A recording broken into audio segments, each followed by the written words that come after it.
Good afternoon. We're at the farm now of Dr. Bethany Bradford, and Bethany is the state veterinarian at the Virgin Islands Department of Agriculture. And I'm going to let her tell you a little bit more about her farm, what she does, and of course what we're going to see here this morning.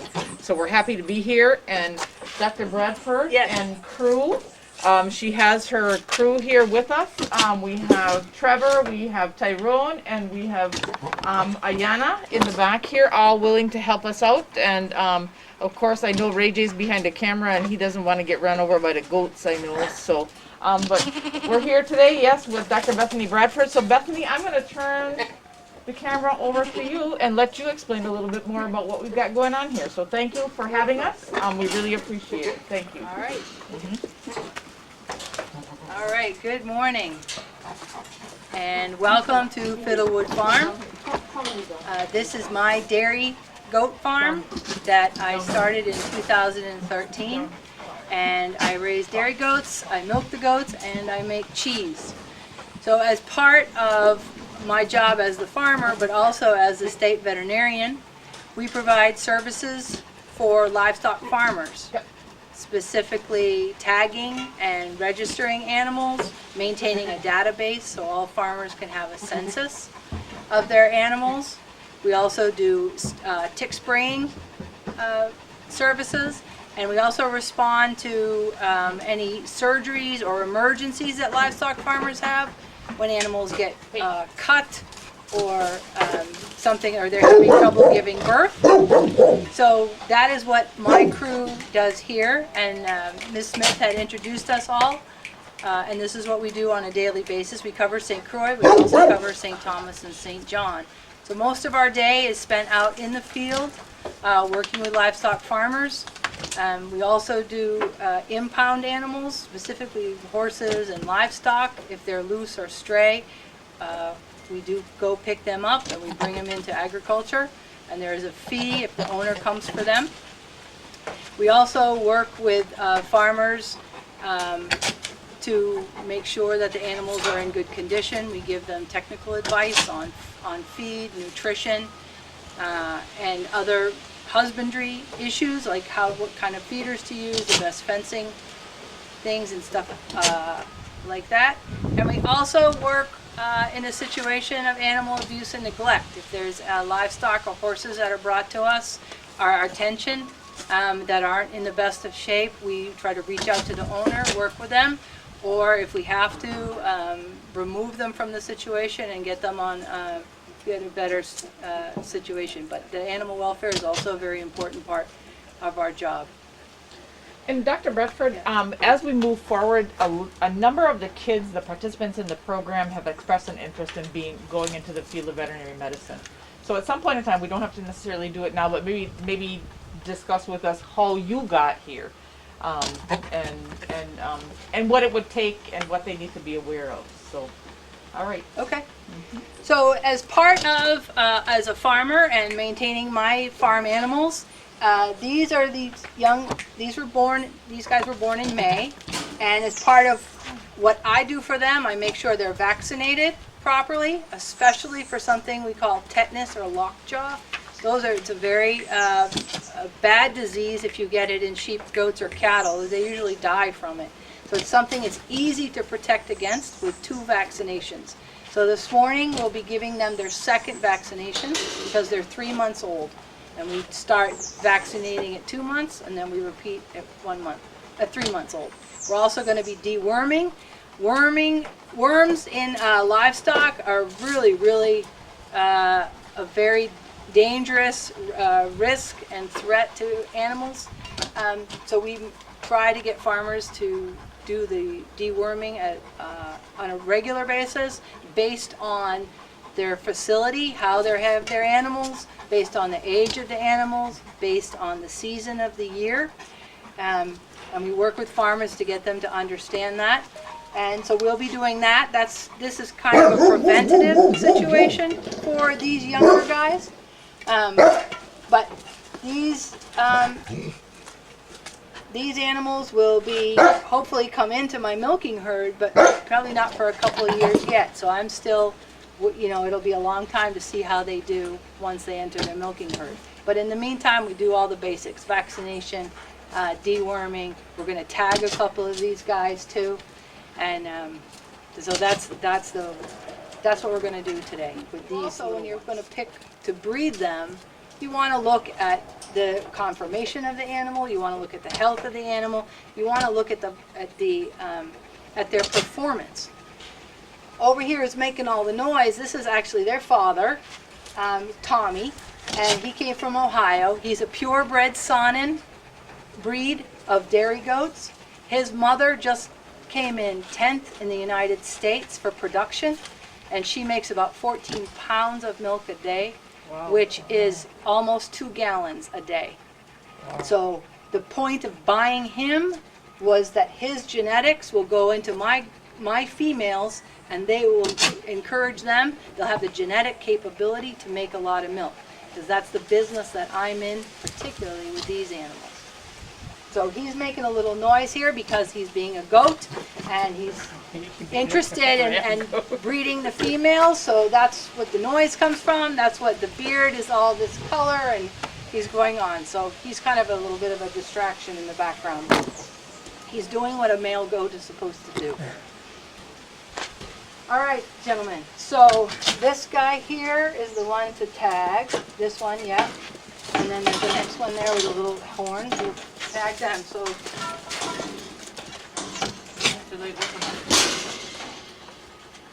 11:13. Okay. So you want to show, Go ahead. you want to see the tag. So you have the number here, which is a very visible number, so that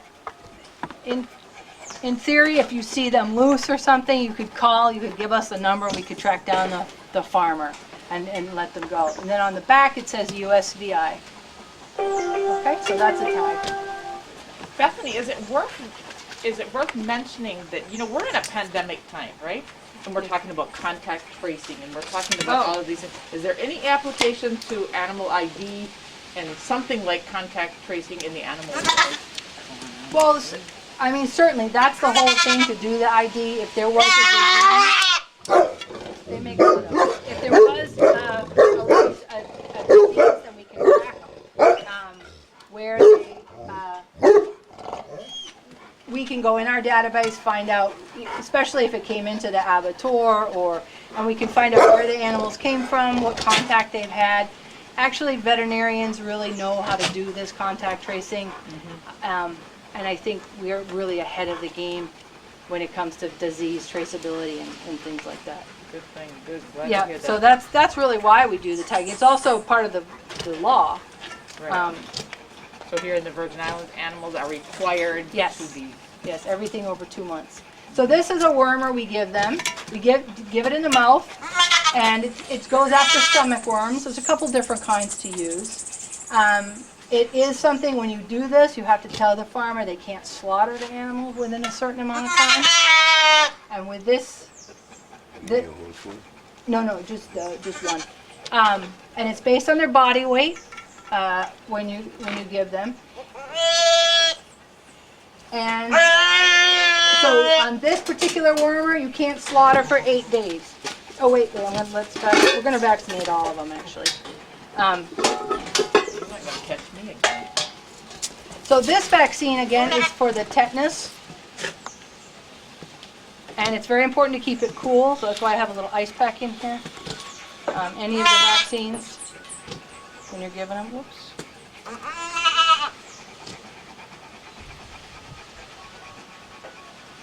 hope I have enough.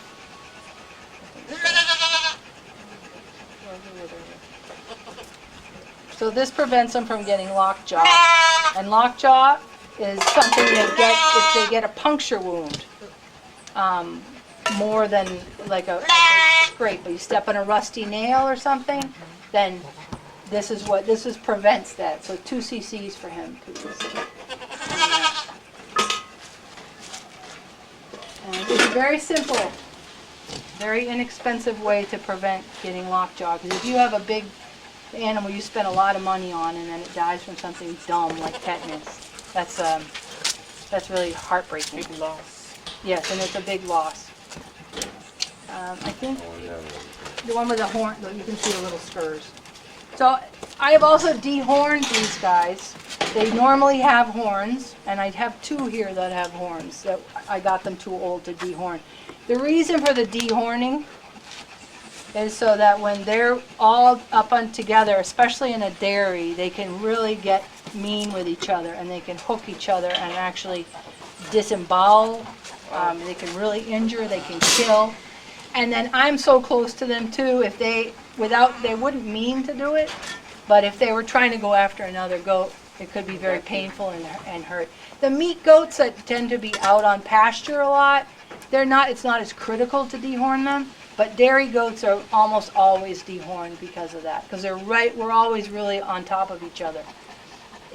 But meat goats is not that case. Okay. One is 11 and 14.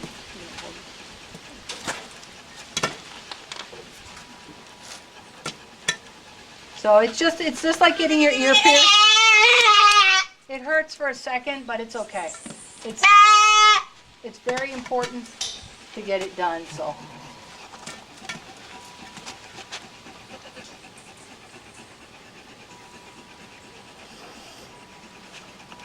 Okay.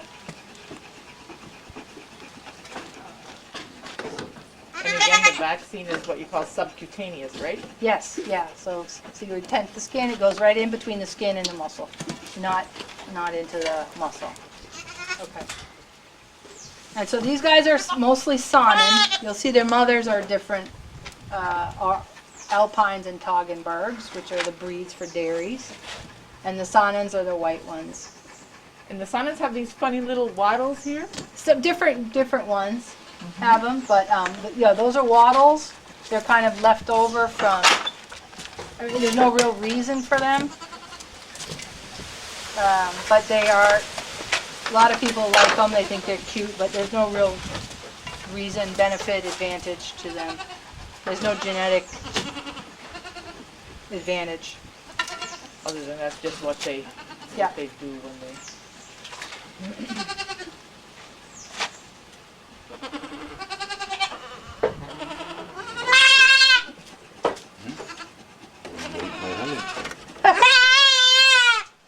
Biting, nibbling, just for the animal vaccine. Open the door.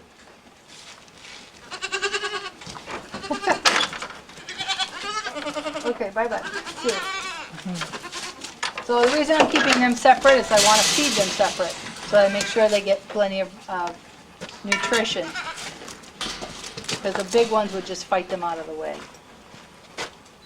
So it's better to keep them separate for a while anyway. So you said these are 3 months? Yeah. When do you wean? I wean them at about 2.5 months. So they're weaned a couple weeks now. And they were eating very well. You got everything in? Get another.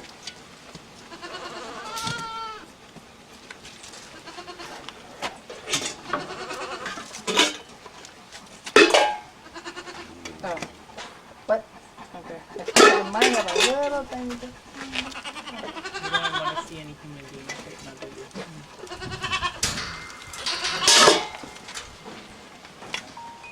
So these dogs are livestock guard dogs.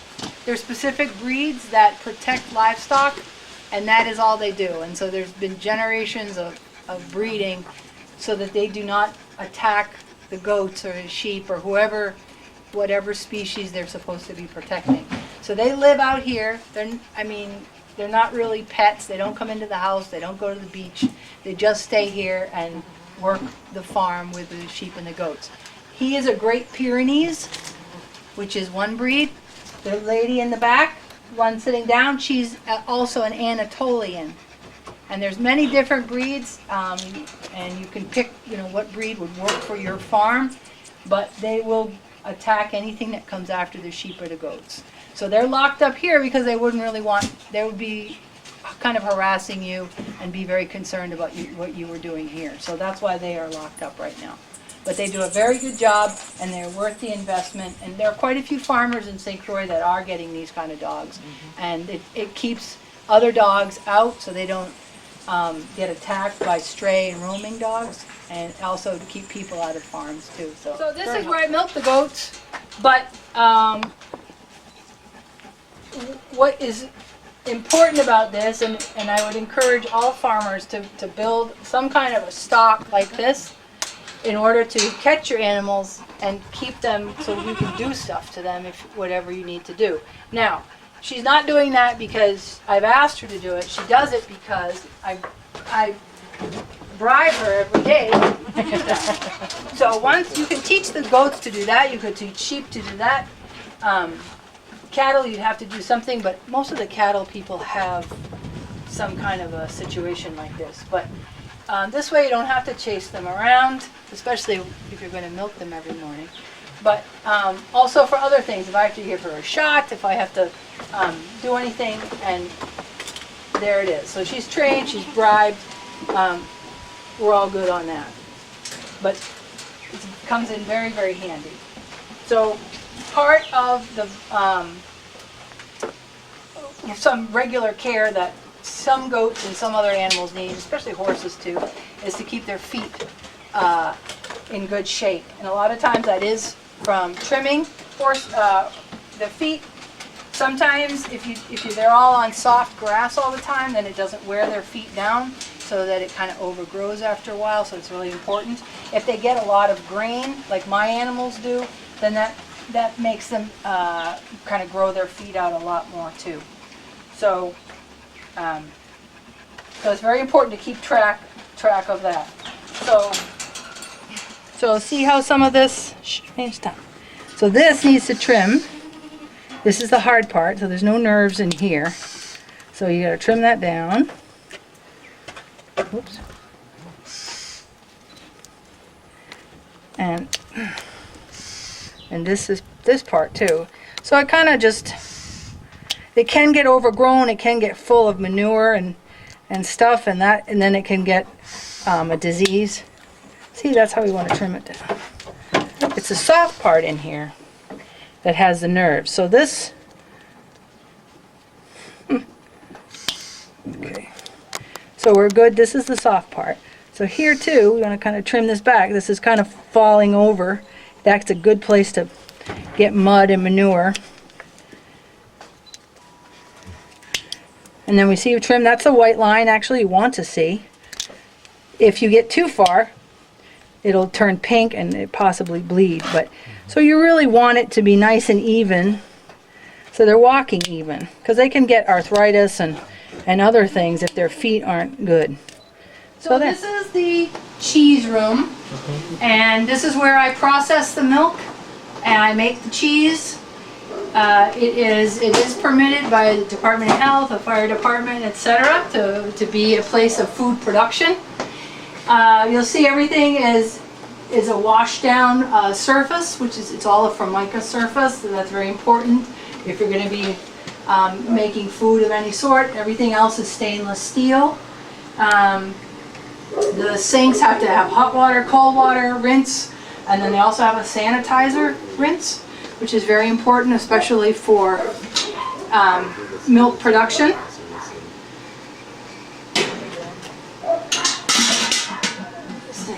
So once I usually milk into a small bucket like this in the morning, and then I come in here as soon as I'm done, because you have to cool the milk as soon as possible.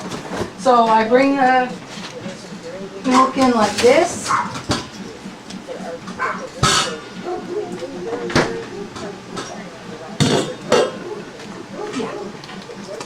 And so then the milk is passed through this very tight filter, again a stainless steel. And so to get any hair or dust or anything out.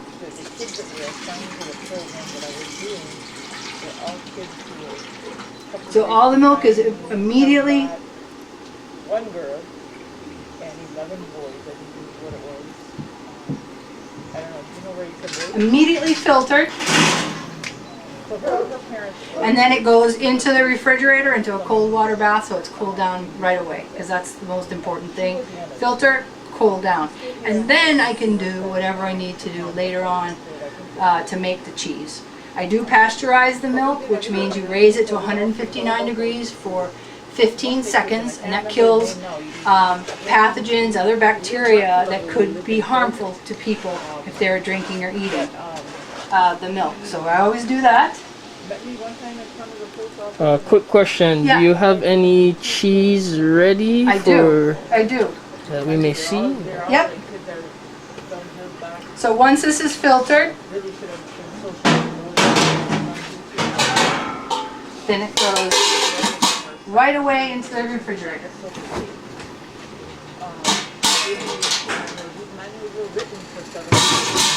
And it's cooled down right away. So I have, obviously, so this is the, obviously, milk in a jug, and that's done. And then this is the cheese. So the cheese takes about 48 hours to make.